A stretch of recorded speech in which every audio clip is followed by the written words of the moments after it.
One of the biggest milestones in sobriety is going on a vacation sober. And that can feel really scary. Like, isn't the whole point of going on vacation just to drink the whole time, right? Just to sit around all day and drink? Hey, welcome back to my channel. I'm Jill. I'm the host of the Sober Powered podcast, and I upload videos every Tuesday about quitting drinking and learning coping skills to stay sober. And I recently went on my first cruise sober, and I want to tell you all about it because you may not have gone on a vacation without alcohol yet, and that can feel really scary. I love to cruise. My husband and I have gone on a lot of cruises throughout the years, and we always got the drink package, and we would just sit around all day and drink alcohol. It was my excuse to wake up and drink, and then drink until I went to sleep, and then repeat that every single day. I always thought that was just normal behavior, and that's what everybody does on a cruise. So the thought of going on a cruise without alcohol was really scary. So I want to tell you all about my first cruise, and then I'm going to sprinkle in tips for cruising sober or vacationing sober throughout the video. So we cruised to Alaska, and this is my most important tip. The location is critical. When we went on cruises around the Caribbean before, there were a lot of young people, a lot of people in their 20s, a lot of people partying. Everybody wanted to get drunk. There was a big nightlife. When we went on a cruise around the Mediterranean and Europe, there was still some partying, but a lot more people just wanted to relax and not really drink that much. And that was the last cruise that I did drinking, and I completely ruined it for myself. The memories are so bad, I can't even look at the pictures, which is really sad because it was an expensive vacation. It was a good vacation at some points. It was something I had always dreamed of going on, and I can't even look at the pictures. So this cruise, we went to Alaska. And I think what most people know about cruises to Alaska is it's a lot of older people. And that is why I'm saying the location is critical, because this cruise was a lot of older people and there was no nightlife. Zero nightlife. We actually ran into some cruisers from a different ship in one of the ports, and they were complaining that after 9 p.m., there's no one even around, and there was no nightlife at all, and they wanted to party. So if you go on a cruise to Alaska or somewhere else that young 20-year-olds don't really want to go on or can't afford to go on yet because it's much more expensive than a cruise to the Bahamas, it's going to be a different crowd. So being around people that don't want to party and that aren't drinking heavily helps you. I didn't see anybody partying the whole week. 0 people. That doesn't mean they weren't, but I just didn't see anyone doing it. I saw a lot of people having one drink and drinking it really slow, or not drinking at all. So my biggest fear about this cruise is that I would be really bored. I wasn't sure what else there was to do besides sit around and drink all day, because I'm not just going to sit around and be sober all day. So when you go on a cruise, you're going to get a little book every night that tells you all the activities for the next day. And there are so many different things to try out. On my cruise, there were activities that taught you how to do the thriller dance. There were origami lessons. Sometimes there's language lessons. So there's a lot of different fun things that you can do that's not just sitting around drinking. There's a lot of shows that you can go to and entertainment and music playing around the ship. You can also enjoy the scenery. You can have a nice lunch instead of rushing your lunch or not eating very much so that you can drink. So there's a lot of things that you can do while you're on the ship to have fun. I think my favorite part was waking up in the morning when nobody was awake. The ship that we went on had a Starbucks, and if you know me, you know that I'm a huge Starbucks fan. So I woke up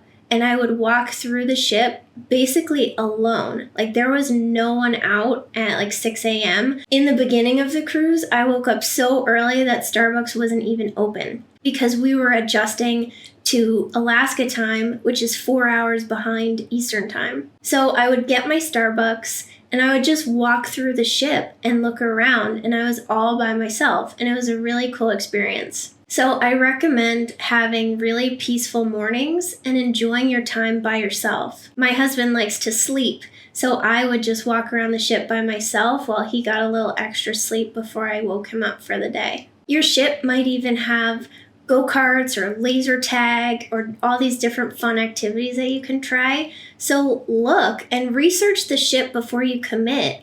So my other tip is don't just look at the location, but look at the actual ship, because we had a few different options to go cruising around Alaska. And we purposefully picked this ship because it had so many different things to do. It had a Starbucks, it had go-karts, it had a lot of video games, all sorts of activities. So research the ship too.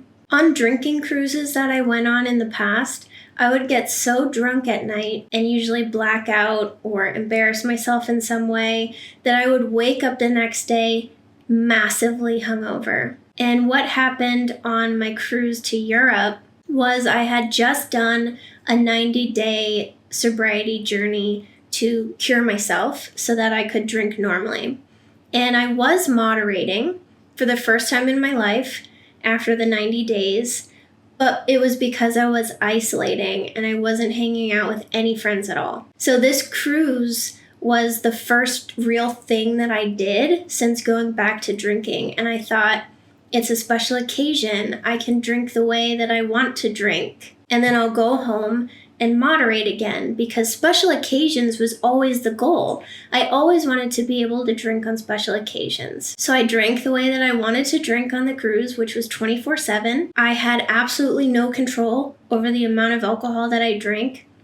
I humiliated myself many, many times all over Europe. And like I said earlier, it was so bad I can't even look at the pictures because the memories are so painful. And then I went home and I could not moderate anymore. I was right back to where I was right before I committed to doing 90 days sober. So my third tip, if you have done drinking vacations in the past, which I'm sure you have, reflect on that.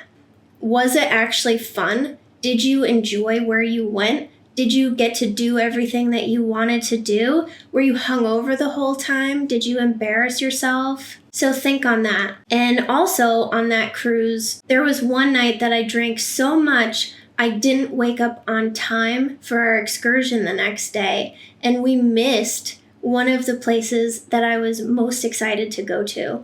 Luckily, the ship was able to put us on a different excursion that was still good, but I completely missed one of the activities that I really wanted to do. So on this cruise, we planned out all of our excursions, all of the things that we wanted to do, and it was really fun. I wasn't hungover. I wasn't constantly looking for the bathroom because I was drinking so much alcohol on the excursion if it was available. I was just present in the moment and enjoying myself. So we did dog mushing, which is something I've always wanted to try, and it was so much fun.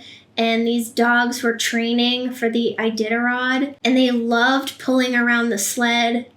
Their musher actually had to tell them to slow down and take breaks because they were just having so much fun. And then we got to meet all the dogs and hold some little puppies, and it was a really good time.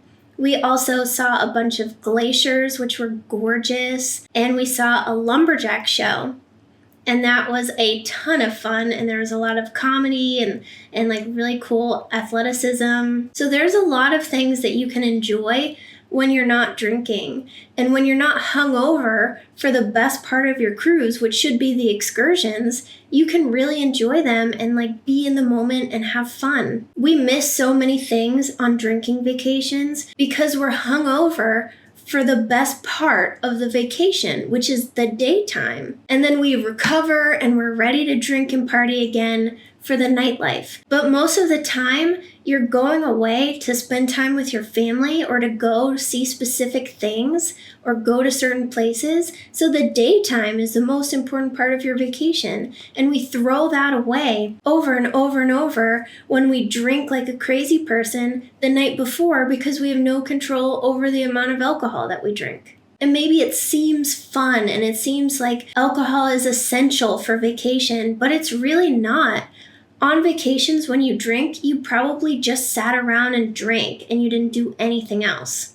That is not fun. So I'm over 2.5 years sober, and that was my first big vacation. So another tip I have for you is go slow.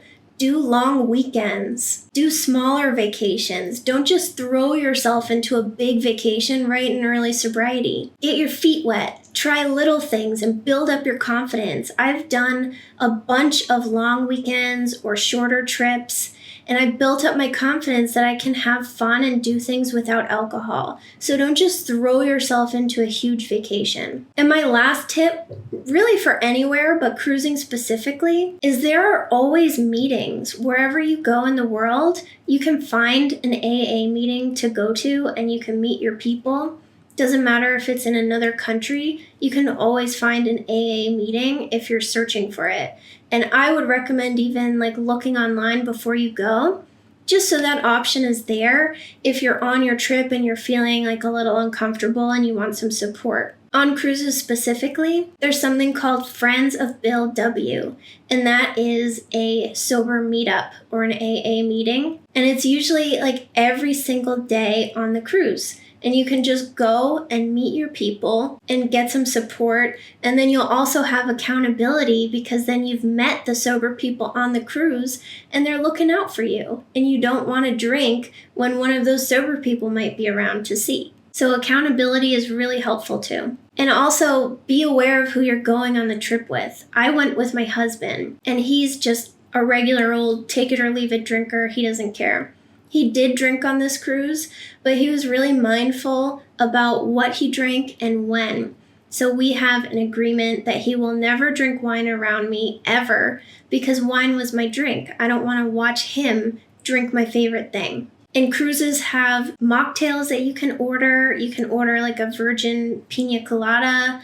And the cruise that I went on had a non-alcoholic beer option. So they had Heineken Zero. So if you're worried about that, there are non-alcoholic options for you. So if you're going on your vacation with a bunch of party friends and they are all going to get the drink package, or they want to go somewhere all-inclusive and drink and party and have all this fun at night, maybe that's not the best group to go on vacation with because you are going to want to enjoy the morning and enjoy the day and go to bed at a reasonable time. You're not going to want to sleep in super late because you feel horrible from your hangover. And you're not going to want to just survive the day so that you can get back to the nightlife. So also be aware of who you're going on the trip with. Let me know in the comments if you've done a sober vacation, where you went, how that was for you. And if you haven't, let me know what you're afraid of when you think about going on a sober vacation. And if you enjoyed this video, please drop it a like so that I know you like this kind of content and that I should make more of it.